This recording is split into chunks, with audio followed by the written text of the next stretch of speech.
Logo atrás de mim, na Superintendência da Polícia Federal, está falando o senador Flávio Bolsonaro, que acabou de visitar o pai, Jair Bolsonaro, na sala especial onde ele está preso. A gente vai com o som, com o áudio desta fala e em seguida retoma aqui a chamada para o Paulo Germano e para o Gabriel Weiner. Vamos ouvir.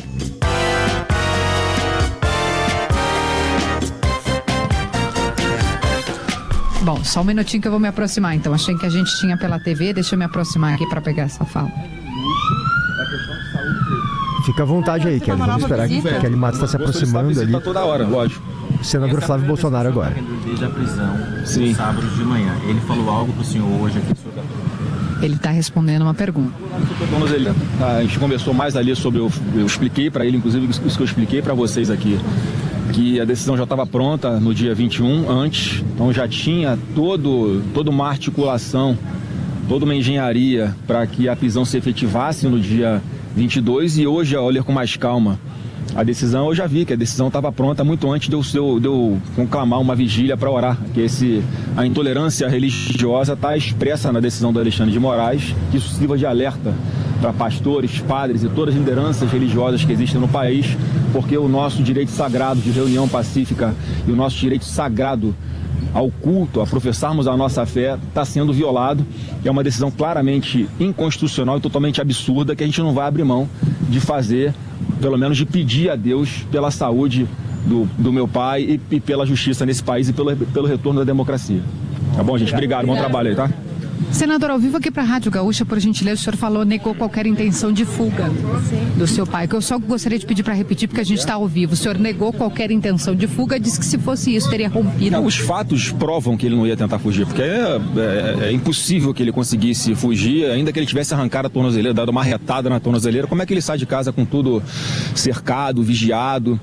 E com base, ele botou na sentença uma vigília, né, um pedido para que pessoas fossem junto comigo orar pela saúde dele, por justiça, que não era na porta do condomínio dele, era longe da porta do condomínio, que não causou, eu fiz a vigília, não causou nenhuma aglomeração, as pessoas não ficaram lá, não dormiram lá, não permaneceram lá, que já era a nossa intenção de fazer a vigília, todo mundo ir para casa para continuar orando. Eu pedi que as pessoas, no domingo, a vigília foi no sábado, no domingo as pessoas fossem para as suas igrejas, né, que os pastores, os padres, tratassem do que está acontecendo no nosso país, nos cultos, para defender a liberdade religiosa. Então, assim, não tem nenhuma lógica isso. O Alexandre de Moraes queria fazer e fez. É isso que está acontecendo há muito tempo no Brasil. Ele faz o que ele quer, independente da lei, independente das provas que tem no processo de total inocência do presidente Bolsonaro. O senhor pode comentar o processo da anistia? O senhor disse no começo da resposta.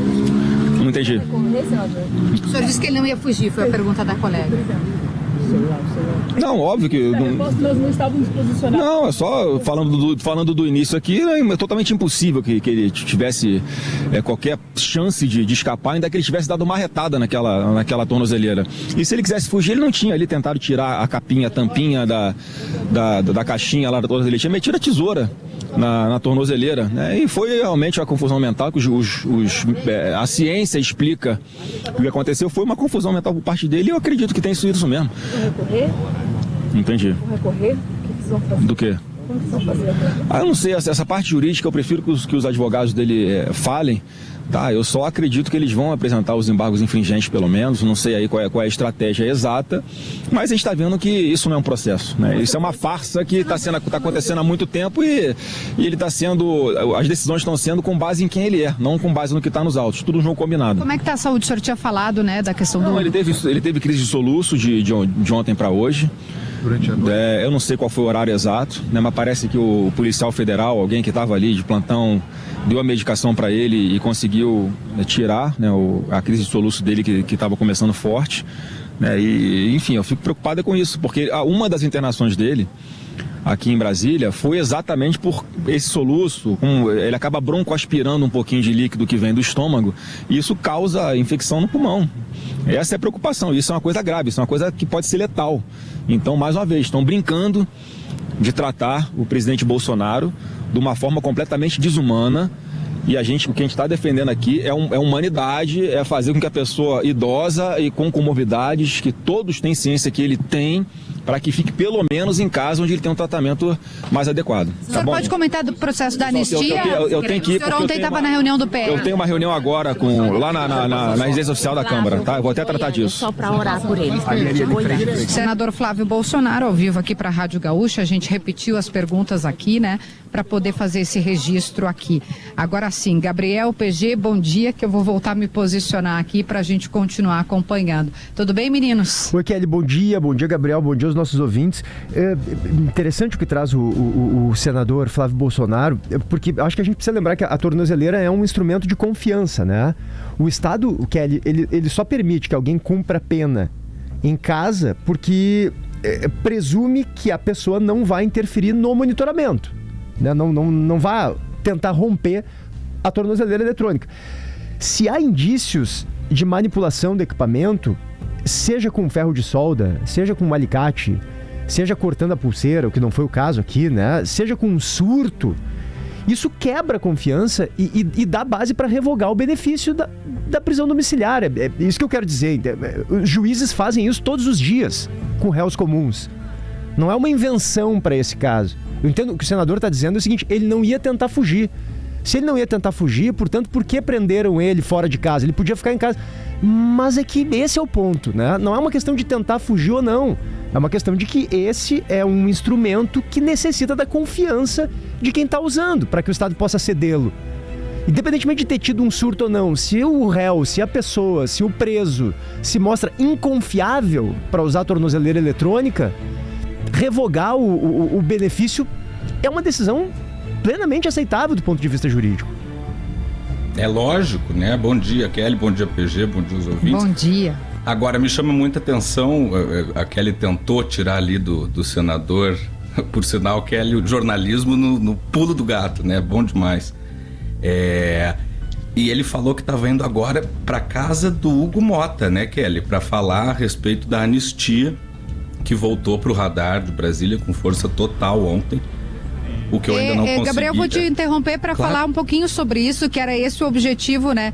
Eu estava posicionada aqui e acabou que o senador gentilmente atendeu a Rádio Gaúcha e depois os demais colegas vieram junto, mas para contar um pouquinho dessa articulação, eu queria que ele falasse, porque ontem eu conversei com muita gente e consegui apurar qual vai ser a estratégia e quais são as novidades em relação àquilo que havia acontecido antes.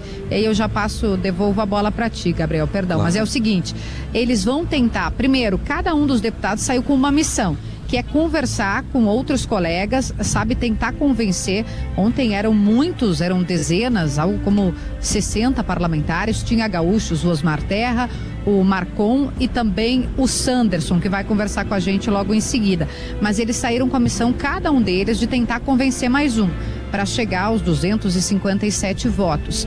E principalmente, aí está o que eles sublinharam para mim, é que é tentar convencer os partidos mais de direita, sim, mas mais ao centro, como, por exemplo, União Brasil, o Partido Progressista, o PSD, porque eles acreditam que os mais à direita, que são o PL do presidente Jair Bolsonaro, também o Novo, que esses eles já têm, tal como o deputado Marcel Van Hatten contou no Gaúcha Atualidade. Então, esses já estão nessa estratégia. A tentativa é de fazer com que outros deputados mais ao centro se unam nessa pauta. E a outra novidade é que eles vão pedir para que no momento da apreciação do tema, se o Hugo Mota se entender, aliás, tem reunião de líderes hoje com esta pressão, que no momento da discussão, da votação, seja retomado, se dê preferência, o nome do movimento regimental, preferência ao texto original, que é o texto do deputado Marcelo Crivella. O que diz esse texto?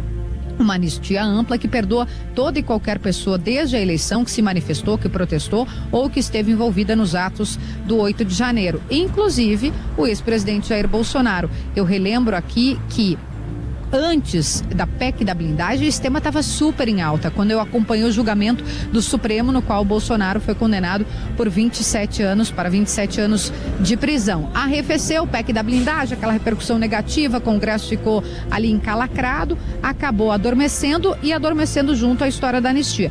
Agora, com a retomada, com bastante força, eles vão tentar. A dosimetria é o texto, né, relatado pelo Paulinho da Força, anistia menor, mas vão tentar dar preferência, Gabriel, ao texto mais amplo, que na prática perdoa todo mundo. De toda forma, o que me parece claro sobre esse movimento é que tanto o Congresso quanto o ex-presidente desistiram de esperar qualquer aceno do Supremo, né, que pudesse deixar o ex-presidente mais confortável, seja uma redução na pena ou então uma prisão domiciliar. Tanto que a defesa do Bolsonaro, inclusive, optou por não apresentar embargos de declaração, né, e agora está nas mãos do ministro Alexandre de Moraes decretar o fim do processo ou esperar terminar o prazo dos embargos infringentes.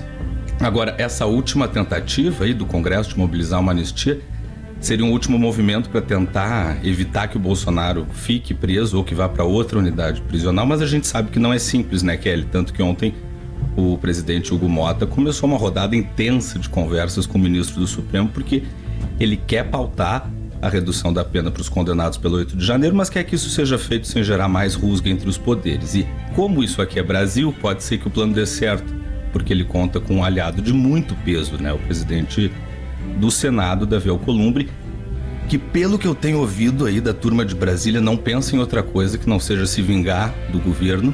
Ele tá por não bravo, ter indicado, né, o Rodrigo Pacheco para o Supremo.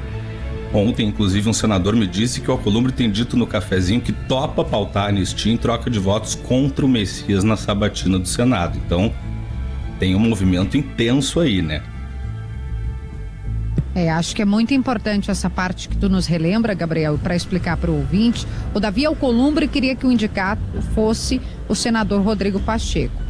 Tanto que o presidente Lula demorou para fazer a indicação do Messias porque estava tentando contornar esse impasse, fazer com que o Davi Alcolumbre ficasse de alguma forma satisfeito ou não incomodado para não dar problemas nas votações no Senado. E aí a gente teve exatamente o contrário, ele acabou indicando o Jorge Messias, que é da inteira confiança dele, e neste sentido o Davi Alcolumbre ficou bastante contrariado. E aí a gente tem 2 episódios, esse da contrariedade do Davi Alcolumbre e um rompimento na Câmara do presidente Hugo Motta e do líder do governo Lindenberg Farias. Então a situação para o governo está bastante complicada do ponto de vista da articulação no Congresso Nacional. A ponto de ontem o senador Jacques Wagner, que aí é o líder do governo no Senado, dizer: olha, ninguém vota a indicação do Messias nesse ano.